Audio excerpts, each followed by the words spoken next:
James Twin for the untouchable true school sports. Let's go, baby. Bow! Be careful what you wish for because it can become a reality. Yeah. The untouchable True School Sports Empire, and y'all know the rest. Now listen, this is my Omar Trinidad versus Hector Sosa post-fight review, and the result of the fight is a clear, unanimous decision victory for Omar Trinidad, aka the King of LA. And this is a fight, guys. You know, if you follow this channel, you guys know that I've said it many times. I'll say it again. 2024 has been the year of the featherweight division, and this is another really just intriguing matchup at featherweight. You know, you had Omar Trinidad, fighter on the come up, a guy that's trying to, you know, really stamp his place in the division as one of the top contenders. On one side, you had Hector Sosa, you know, a bit of an unknown commodity from Argentina, heavy-handed, rugged fighter, IBO champion. You know, definitely someone that was a formidable opponent. And this is an interesting fight because, you know, Omar Trinidad is known for being an all-action fighter, come forward, throw a lot of punches. And in this fight, I felt like he showed more of his boxing skills, more of his patience, more of his maturation as a fighter. I still think his defense was extremely leaky, and there's some things he needs to correct if he wants to really, you know, fight at the world-class elite level against the elites of the division. But, you know, just let's recap. So, early on, Hector Sosa, I thought he started off very strong. But he got really careless at times in the fight, you know, and it actually got up costing him. He got dropped by a left hook in the fight. And Omar as the fight wore on, I think he picked up on Hector Sosa's timing and just stayed very patient with his boxing. And, you know, as Sosa missed each and every punch, you know, he got more fatigued and Omar grew more in confidence. So my thing is, you know, the flaws are there to be seen for Omar, but at the same time, it's like he was able to grind out a really good victory against a very tough, rugged, heavy-handed Argentinian fighter. So yeah, I mean, he didn't get the knockout. You're not gonna knock everybody out in the pros, but there's positives in this fight, and there's definitely some things he has to work on. So I'm sure Tom Loeffler, being the smart man that he is, they'll go back, they'll match him accordingly. I don't think he's like, I'll just be honest with you. I'll call a spade, and this is not being biased. This is just being honest. Omar beat Sosa. Omar is going to get a number 2 ranking from the IBF because the winner of this fight is supposed to get a number 2 ranking from the IBF.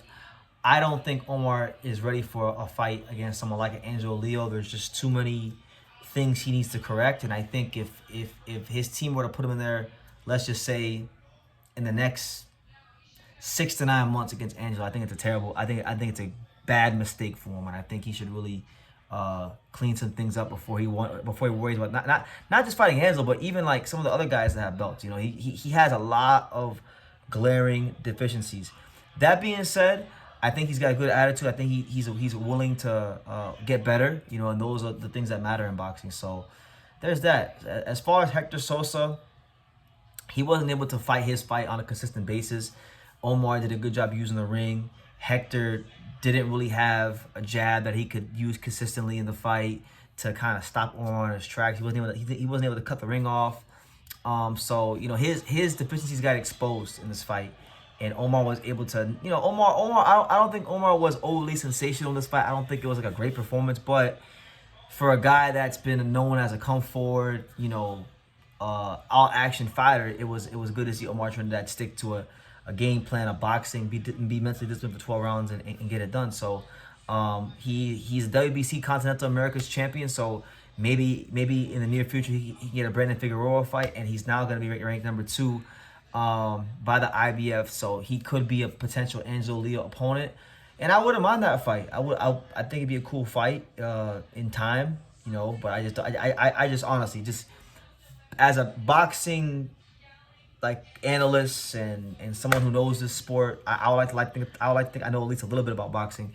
They need to take their time, and they need to really polish him up because he's not ready for that kind of a fight with a guy like Angelo Leo. Maybe somebody else is a champion, but not an Angelo. Just because I'm not gonna review what I saw because I want Angelo to beat everybody he fights, but I saw a lot in that fight that he needs to correct because you know, defensively, I just think too, like even in this fight against Sosa, eventually when it got to the 7th to 8th round, Sosa wasn't able to really land those shots he needed to land on Omar. But early on, the deficiencies were there to be seen. So a good win for him. Way to grind it out. This is part of the process of becoming a champion and becoming a top fighter. You're not going to always look good on the way up. There's going to be fights like this where you fight hard, rugged, determined, strong guys like Hector Sosa, and you're not going to knock them out. So you got to find other ways to win. To his credit, he found a way to win. He showed a different dimension to his skill set, and it's good for this level. But at the next level, it's gonna have to be tighter. It's gonna have to be sharper. It's gonna have to be crisper. But for now, this performance will suffice and it will be satisfactory. So good win for Omar Trinidad, the king of LA, and I'm looking forward to seeing how he develops. And I'm really looking forward to, because you guys who watch the channel, you guys know me. I always look at boxing from a managerial standpoint. Moving fighters, I'm very into fighter development.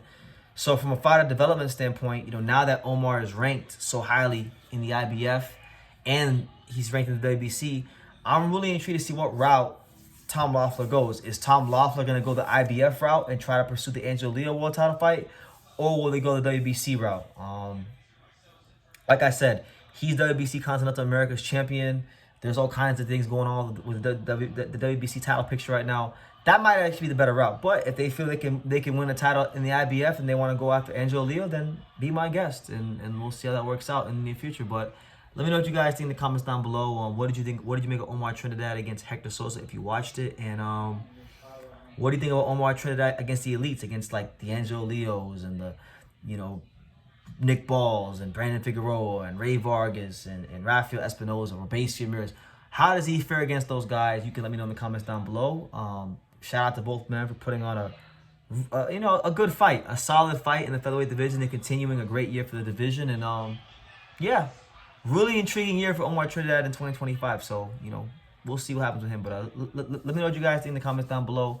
Make sure you guys take the time to subscribe. And like I say in every single one of these videos, you could love me or you could hate me, but I'm just a kid from Dania. So until next time, take care, guys. Thank you for watching another video on the untouchable True School Sports Empire.